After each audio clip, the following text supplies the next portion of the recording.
तो भाई इस वीडियो के भीतर तुम्हारे चैप्टर नंबर 1 के जो इम्पोर्टेंट टॉपिक्स हैं जिनके भीतर से क्वेश्चन तुम्हारे पेपर के भीतर आएगा ही आएगा, वो मैं टॉपिक्स तुम्हें बताने वाला हूँ कौन कौन से हैं।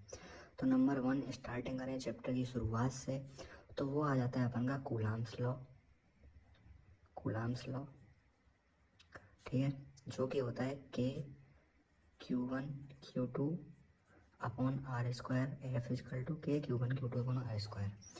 सेकेंड नंबर पे आ जाता है अपन का डाइपोल की जो दो डेरिवेशन है।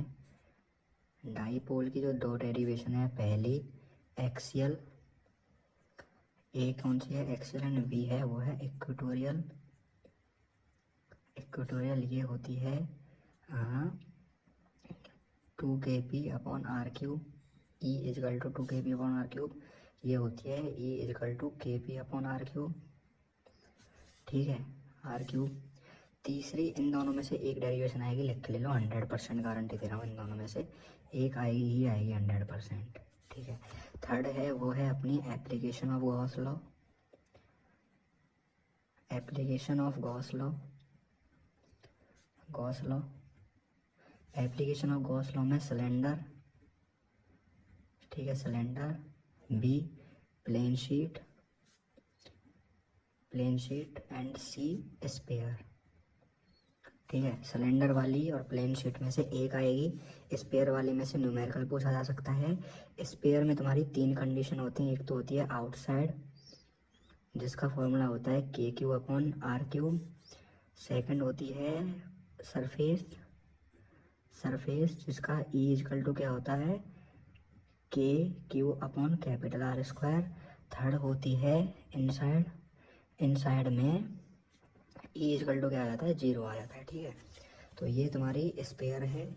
अब इसमें से तीनों में से स्पेयर वाली डेरिवेशन भी करवा सकता है कि इलेक्ट्रिक फील्ड इंटेंसिटी कैलकुलेट करो, जब कोई पॉइंट आउटसाइड है तो तुम्हें k q upon r square derive करके दिखाना है, ठीक है।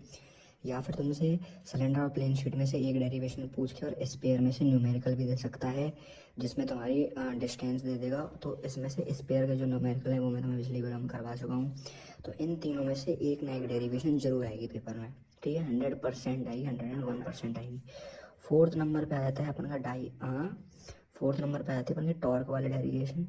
इसके 50% चांसेस हैं। टॉर्क वाली डेरिवेशन मेरे ख्याल से इतनी इंपॉर्टेंट नहीं है, लेकिन बहुत आसान सी है, तो तुम इसे सिंपली याद रख सकते हो, जिसका फॉर्मूला है tau equal to p cross p vector cross E vector, ठीक है।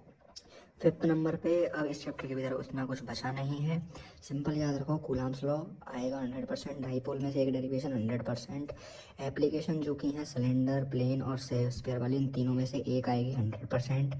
स्पेयर वाली में से क्वेश्चन पूछ सकता है न्यूमेरिकल, 50% चांसेस हैं। टॉर्क वाली जो डेरिवेशन है उसके 50% चांसेस हैं। उसके बाद इस चैप्टर के भीतर कुछ बचता नहीं है, लेकिन कुछ छोटी छोटी चीज़ें जो मैं बता देता हूँ, जैसे quantization of charge, quantization of charge ये शुरू शुरू में ही है, कंजर्वेशन ऑफ चार्ज, तो ये शुरू शुरू में कुछ चार्ज की जो प्रॉपर्टीज़ हैं वो हैं, तो वो तुम लोग सिंपली याद रख लेना। बस यही कुछ इंपॉर्टेंट टॉपिक्स हैं चैप्टर नंबर 1 के। आई होप तुम्हारे समझ में आ गए होंगे। Thanks for watching.